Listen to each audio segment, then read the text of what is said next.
Very good morning to all of you. Again, very welcome to all of you in your EMT class. And in this lecture, we are talking about very interesting topic. Interesting है और इसके साथ में वो important भी बहुत ज़्यादा है, क्योंकि गॉस डाइवर्जन थ्योरम, जो डाइवर्जन थ्योरम की हम बात करेंगे इस लेक्चर में, वो एग्ज़ाम पॉइंट ऑफ व्यू से बहुत इम्पोर्टेंट है. तो हम बात कर रहे हैं गॉस डाइवर्जेंस थ्योरम. ओके, ये ऐसे हम ऐसा कह सकते हैं कि ये डाइवर्जेंस का एप्लीकेशन है. ओके, अगर हमारे पास कोई क्लोज सरफेस है और उस क्लोज सरफेस से कोई फ्लक्स ए वेक्टर का फ्लक्स, ए फील्ड, जैसे इलेक्ट्रिक फील्ड होती है ना, ऐसा इसका फ्लक्स पास होता है, ऐसे ए वेक्टर का फ्लक्स ऐसा पास हो रहा है. ये क्लोज्ड सरफेस है. सबसे ज़्यादा इंपॉर्टेंट है यहाँ पर क्लोज्ड सरफेस होना. Okay, it is a closed surface.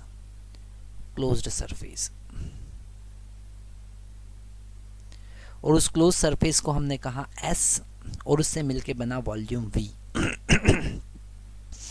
यहाँ पर हमें ध्यान रखना है कि क्लोज सरफेस, जब कभी हम क्लोज सरफेस की बात करेंगे तो एक वॉल्यूम क्रिएट करेगा.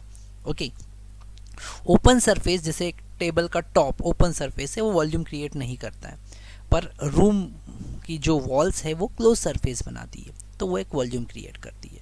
तो यहाँ पर ये एक सबसे बड़ा कॉन्सेप्ट हमको याद रखना है कि जब कभी हम गॉस डाइवर्जेंस थ्योरम की बात करेंगे तो सरफेस शुड बी क्लोज्ड. इसका स्टेटमेंट है कि किसी वेक्टर ए का क्लोज सरफेस पे सरफेस इंटीग्रेशन उसके डाइवर्जेंस के वॉल्यूम इंटीग्रेशन के बराबर होता है. उसके डाइवर्जेंस के वॉल्यूम इंटीग्रेशन के बराबर होता है, पर वॉल्यूम कौन सा होना चाहिए? वही वॉल्यूम जो उस क्लोज सरफेस से बना हुआ है. जिस क्लोज सरफेस पे आप इंटीग्रेशन कर रहे हैं, उसी सरफेस से जो वॉल्यूम बना है उस पे उस वेक्टर के डाइवर्जेंस का इंटीग्रेशन उसके सरफेस इंटीग्रेशन के बराबर होता है. हम लिख सकते हैं कि closed surface integration, surface should be closed.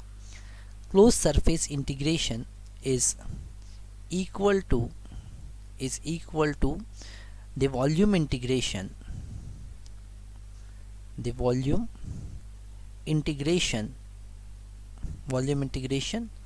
of divergence of that vector. उसी वेक्टर के डाइवर्जेंस के वॉल्यूम इंटीग्रेशन के बराबर होगा. ओके, तो यहाँ पर सबसे इम्पोर्टेंट कॉन्सेप्ट हमें याद रखना है कि surface should be closed. Okay, surface close होना चाहिए और उस क्लोज सरफेस से मिलके जो वॉल्यूम बना है उसी वॉल्यूम पर हम जब इंटीग्रेट करेंगे तो डाइवर्जेंस इक्वल होगा. ओके, नेक्स्ट हम एक न्यूमेरिकल की बात करेंगे. हम एक क्वेश्चन सॉल्व करेंगे इसी गॉस डाइवर्जेंस थ्योरम पे बेस्ड. ओके, तो यहाँ पर हमारे पास स्क्रीन पर क्वेश्चन है. अच्छा, ये क्वेश्चन हमको समझ में आ रहा है कि ये सिलेंड्रिकल कोऑर्डिनेट सिस्टम का क्वेश्चन है. हमारे पास GR मतलब एक वेक्टर GR वेक्टर गिवन है 10e⁻² into rho A rho के प्लस AZ के. ओके, इस वेक्टर को इंटीग्रेट करना, determine the flux of G out of the entire surface of cylinder rho equal to 1 from Z equal to 0 to Z equal to 1. तो यहाँ पर अगर हम एक सिलेंडर कंसिडर करें तो हम यहाँ पर सिलेंड्रिकल कोऑर्डिनेट सिस्टम की बात करेंगे. ठीक है, मतलब कि ये हमारा Z एक्सिस है, ये Y एक्सिस है और ये X एक्सिस है. यहाँ पर रो इक्वल टू 1 मतलब कि उस सिलेंडर का रेडियस कितना है? 1. ओके, और एक सिलेंडर हम बनाएंगे कुछ ऐसा.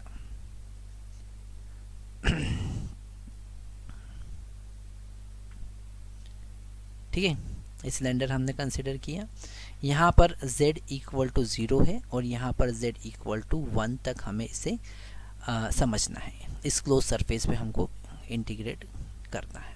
ठीक है, तो यहाँ पर हमारे पास में 3 सरफेस हमको मिलेगी जब हम सरफेस इंटीग्रेशन करेंगे। हम बात करेंगे अगर गॉस आउटफ्लो फ्लक्स की बात करना है तो हमको सरफेस, इस क्लोज सरफेस पर जी वेक्टर को इंटीग्रेट करना है, ds वेक्टर। ओके, यहाँ पर हम इसे 3 पार्ट में डिवाइड कर सकते हैं। This surface number 1 it is S1, this curved surface, ये सिलेंडर की जो कर्व्ड सरफेस है इसको हमने सरफेस S2 कहा। ओके, और इसका डायरेक्शन किधर होगा, रो डायरेक्शन है ना, इस रेडियल डायरेक्शन, तो इसे हमने S2 कहा। और ये Z डायरेक्शन में तीसरा सरफेस जो कि बेस है उसका, वो है S3। ओके, तो इसे 3 पार्ट में हम डिवाइड कर सकते हैं। On surface S1 G dot ds, okay, plus on surface S2 G dot ds plus on surface S3 G dot ds। Okay, 3 अलग अलग पार्ट में हम डिवाइड करेंगे। तो फर्स्ट सरफेस की अगर हम बात करेंगे, फर्स्ट हम बात कर रहे हैं फॉर S1 सरफेस। ओके, हमें फ्लक्स फाइंड करना है, उसे गॉस डाइवर्जन थ्योरम की वजह से हमें वेरीफाई भी करना है। तो हम सबसे पहले S1 सरफेस पे इसको इंटीग्रेट करते हैं। तो यहाँ पर जो S वेक्टर होगा वो होगा, हमने देखा था Z डायरेक्शन का डिफरेंशियल सरफेस, इसे लास्ट लेक्चर, कुछ हमारे प्रीवियस लेक्चर में आपको देखना पड़ेगा, और वो था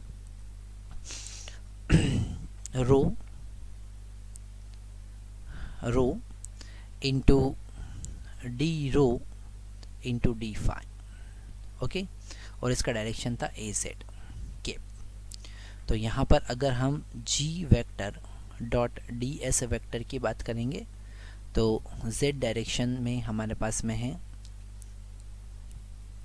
10e⁻⁻2z, और जब हम रो का इसके साथ मल्टीप्लाई करेंगे तो वो 0 हो जाएगा, z का मल्टीप्लाई करेंगे तो 1 हो जाएगा। तो यहाँ रो d rho into D phi हमको मिला। ओके, यहाँ पर z इज इक्वल टू 1 है, तो हम यहाँ z इक्वल टू 1 पुट कर देंगे। तो g dot D s equal to 10e⁻⁻2 rho D phi. Okay, इसे हम इस सरफेस पे इंटीग्रेट करेंगे। नेक्स्ट स्लाइड पे जाते हैं हम। तो यहाँ पर integration on S1 G vector dot ds is equal to integration 10e⁻⁻2 rho d rho. Okay, last हम स्लाइड देखते हैं, ये था rho D phi. Okay, rho D phi surface integration. तो यहाँ पर 2 बार इंटीग्रेट करना पड़ेगा, एक बार रो के रिस्पेक्ट में, एक बार फाई के रिस्पेक्ट में। ओके, ये ऐसा क्लोज, ऐसा एक सर्कुलर सरफेस, एक डिस्क है यहाँ पर, ठीक है। तो यहाँ पर हम जब रो के रिस्पेक्ट में इंटीग्रेट करेंगे तो rho equal to 0 to rho equal to 1, और जब फाई के रिस्पेक्ट में इंटीग्रेट करेंगे तो phi equal to 0 to phi equal to 2 pi integrate करेंगे, है ना, क्योंकि यहाँ से सरकम से सेंटर से सरकमफेरेंस तक और फिर हम पूरे सर्कल पर मूव करेंगे। तो यहाँ पर अगर फाई का वैल्यू 0 है तो पूरा रोटेशन के बाद फाई का वैल्यू 2 पाई हो जाएगा। ओके, तो यहाँ पर 10e⁻⁻2 रो डी फाई, इसे हम 2 पार्ट में डिवाइड भी कर सकते हैं। 10e⁻⁻2 रो का इंटीग्रेशन रो के रिस्पेक्ट में from 0 to 1 with respect to rho, plus into phi का integration from 0 to 2 pi D phi. Okay, तो ये हो जाएगा 10e⁻⁻2 rho square by 2, limit put कर देंगे 0 to 1 plus into phi, limit put कर देंगे 0 टू 2 पाई। ओके, तो यहाँ पर हमको मिलेगा, ये 2 से हम इससे 5 टाइम कैंसिल कर सकते हैं, तो 5e⁻⁻2 upper limit 1 minus lower limit 0, और यहाँ पर अपर लिमिट 2 पाई, लोअर लिमिट 0। तो again it will be 10 pi e⁻⁻2। ये फर्स्ट पार्ट हमको मिला। अब हम सेकेंड सरफेस पे इंटीग्रेशन करेंगे। सेकेंड सरफेस हमारे पास में था ये कर्व्ड सरफेस। ओके, वापस से हम प्लॉट करते हैं। यहाँ पर हमारे पास में ये y एक्सिस है, ये एक्स एक्सिस है और ये जेड एक्सिस है। तो अगर हम यहाँ पर कर्व्ड सरफेस की बात करें, है ना, सिलेंडर की कर्व्ड सरफेस, तो इसका डायरेक्शन क्या होगा? इसका डायरेक्शन होगा रो डायरेक्शन, ए रो। ओके, और रो डायरेक्शन में जो ds होता है वो होता है हमारे पास में रो का इंटीग्रेशन। तो सबसे पहले हम बात करेंगे रो डी फाई, ओके, और डी जेड। ये हमारा डिफरेंशियल सरफेस है रो डायरेक्शन में। ओके, रो डायरेक्शन में डिफरेंशियल सरफेस, यहाँ पर एक छोटा सा डिफरेंशियल सरफेस कंसीडर करेंगे तो उसका जो हाइट होगा वो डी जेड होगा और जो उसका लेंथ होगा वो होगा रो डी फाई। अगर हम यहाँ पर g वेक्टर जो हमारे पास गिवन था 10 e raise to power minus 2z, देख लेते हैं क्या क्वेश्चन था। 10 e raise to power minus 2z rho a rho, okay, rho a rho plus a z के। तो यहाँ पर जब ए जेड का इसके साथ इसका डायरेक्शन क्या है? रो डायरेक्शन, इसका डॉट प्रोडक्ट 0 होगा। तो अगर हम G vector dot D S vector calculate करें तो वो होगा 10 e raise to power minus 2z rho, और ए रो डॉट ए रो तो 1 हो जाएगा, मिलेगा हमारे पास में rho D phi d Z. हो सकता है कि यहाँ पर आपको थोड़ा सा ध्यान देना पड़े क्योंकि हम यहाँ डॉट प्रोडक्ट कर रहे हैं, तो रो का डॉट प्रोडक्ट रो के साथ में 1 होगा, जेड का डॉट प्रोडक्ट रो के साथ 0 होगा, तो वो हम ले ही नहीं रहे। ठीक है, तो थोड़ा सा हमको ध्यान से समझना है। हमें मिला 10 e raise to power minus 2z rho square d phi d z, और यहाँ पर रो का वैल्यू हमेशा कांस्टेंट है, इट इज इक्वल टू 1, तो रो का वैल्यू 1 पुट कर देंगे। तो it is 10 e raise to power minus 2 rho is equal to 1। पहले हमें फाई के रिस्पेक्ट में, फिर जेड के रिस्पेक्ट में 2z इंटीग्रेशन करना है। तो अगर हम सेकेंड सरफेस पे अगर इंटीग्रेट करेंगे, S2 पर इंटीग्रेट करेंगे g vector dot D S को, तो हमको इंटीग्रेट करना पड़ेगा 2 बार, एक बार z के रिस्पेक्ट में, तो z इज इक्वल टू 0 से z इक्वल टू 1 तक, और फाई के रिस्पेक्ट में तो फाई इज इक्वल टू 0 से फाई इक्वल टू 2 पाई तक। ओके, शायद आप ये अच्छे से समझ गए होंगे कि हमको इस पूरे सरफेस पे इंटीग्रेट करना, तो फाई का वैल्यू 0 से 2 पाई इंटीग्रेट करना पड़ेगा। किसको? 10 e raise to power minus 2z d phi d z. फिर यहाँ पर वेरिएबल सेपरेट कर लेंगे हम, तो नेक्स्ट पेज पे ले लेते हैं। ये integration on S2 of g dot D S होगा, 10 कांस्टेंट है z के रिस्पेक्ट में, तो z is equal to 1 to z is equal to z is equal to 0 to z is equal to 1 e raise to power minus 2z। Integration, यहाँ पर कोई phi का function तो है ही नहीं, फाई का फंक्शन है नहीं, तो फाई को सिंपली हम लिखेंगे d phi from 0 to phi, okay, 0 to 2 pi, sorry. ये सारा कॉन्सेप्ट अच्छे से हमें समझना है। 10 e raise to power minus 2z का integration e raise to power minus 2z divided by minus 2z, limit put कर देंगे 0 to 1 plus into it is 2 pi, okay, 2 pi minus 0। Integration आप समझ गए होंगे। तो ये 2 से 2 हम कैंसिल करेंगे, माइनस को ऊपर ले लेंगे, माइनस 10 अपर लिमिट पुट करेंगे e raise to power minus 2, lower limit put करेंगे 0, तो ये हो जाएगा 1।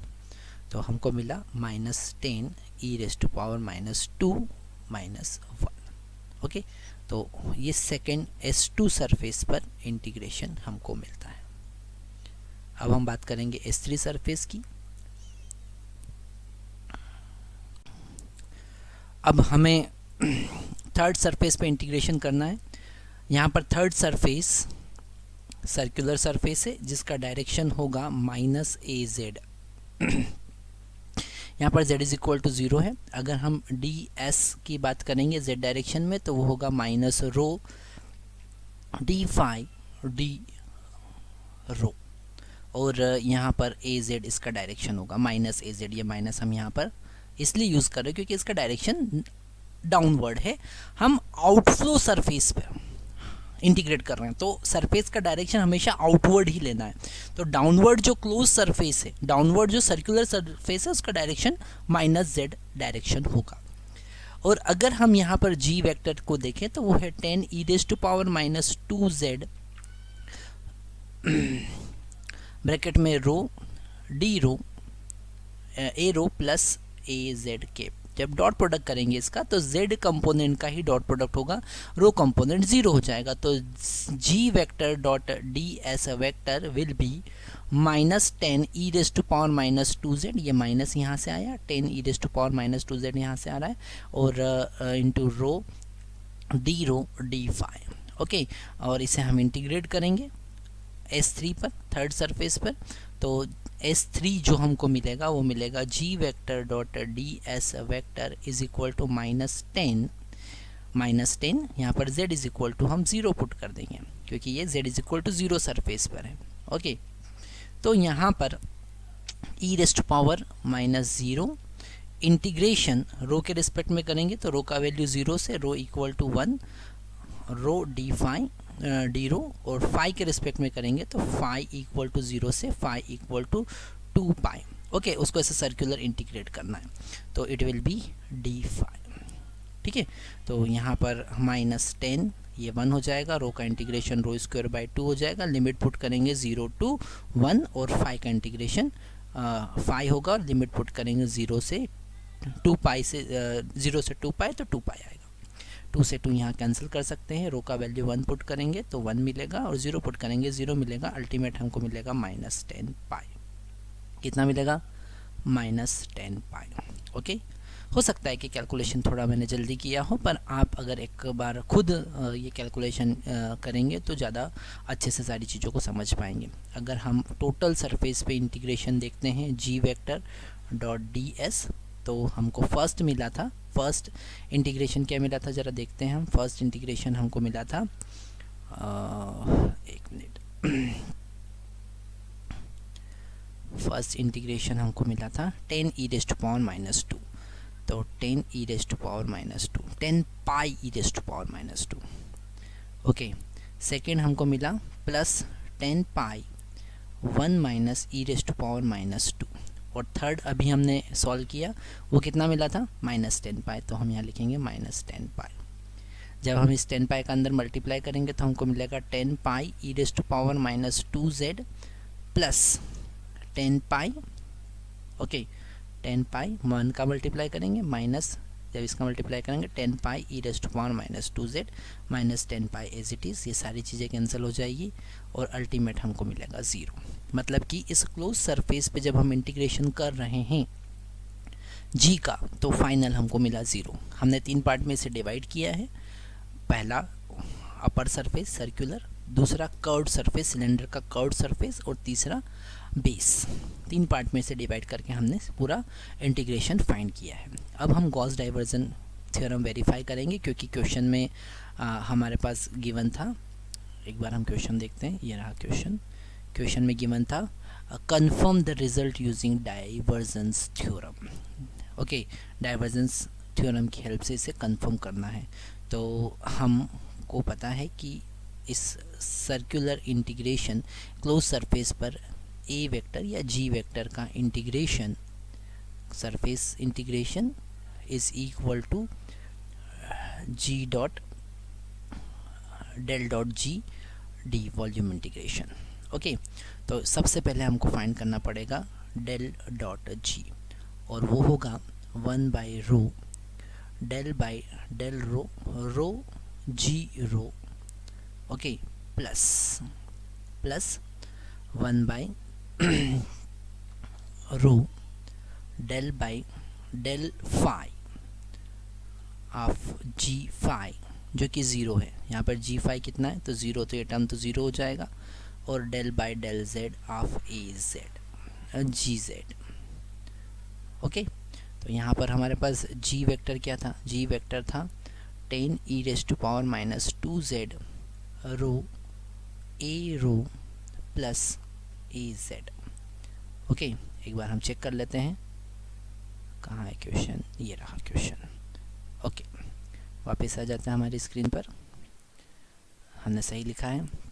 इसका जब अंदर मल्टीप्लाई करेंगे तो 10 e raise to power -2z rho a rho plus 10 e raise to power -2z a z हमको मिला, और इसका जब डाइवर्जेंस हम कैलकुलेट करेंगे तो हमको मिलेगा 1 by rho del rho into a rho. So this is the a rho. 0 10 e raised to power minus 2z rho. Okay, plus second term तो कैंसिल हो गया, last term del by del Z, और A G Z हमारे पास में है 10 e rest to power minus 2z. Okay, तो यहाँ पर हमको 1/10 हम कॉमन ले लेंगे, 10 by rho as it is. E rest to power minus 2z भी हम कॉमन ले सकते हैं क्योंकि हम रो के रिस्पेक्ट में डिफरेंशिएट कर रहे हैं, तो z का डिफरेंशिएशन वो कांस्टेंट की तरह ट्रीट होगा. यहाँ पर रो स्क्वायर है, इसका डिफरेंशिएशन हो जाएगा 2 रो. ओके, ये रो और इसका डिफरेंशिएशन 2 रो हो जाएगा, plus 10 as it is e raise to power minus 2z का differentiation e raise to power minus 2z minus 2 का हम मल्टीप्लाई करेंगे क्योंकि z के रिस्पेक्ट में हम डिफरेंशिएट कर रहे हैं. तो यहाँ रो से रो कैंसिल हो जाएगा, हमको मिलेगा 20 e raise to power minus 2z minus 20 e raise to power minus 2z, और ये तो ज़ीरो ही आ गया. मतलब अगर हम इसका वॉल्यूम इंटीग्रेशन करेंगे डेल डॉट जी का इस क्लोज सरफेस पे, तो हमें ज़ीरो मिलेगा क्योंकि डाइवर्जेंसी ज़ीरो आ गया. तो यहाँ से हमने इसे वेरीफाई किया है. ओके, हमने सबसे पहले इंटीग्रेशन किया, सरफेस इंटीग्रेशन, और फिर हमने डाइवर्जेंस कैलकुलेट किया. डाइवर्जेंस यहाँ ज़ीरो आ रहा है, दोनों वेरीफाई होते हैं, तो हमको ये थ्योरम भी अच्छे से समझ में आती है. Thank you very much.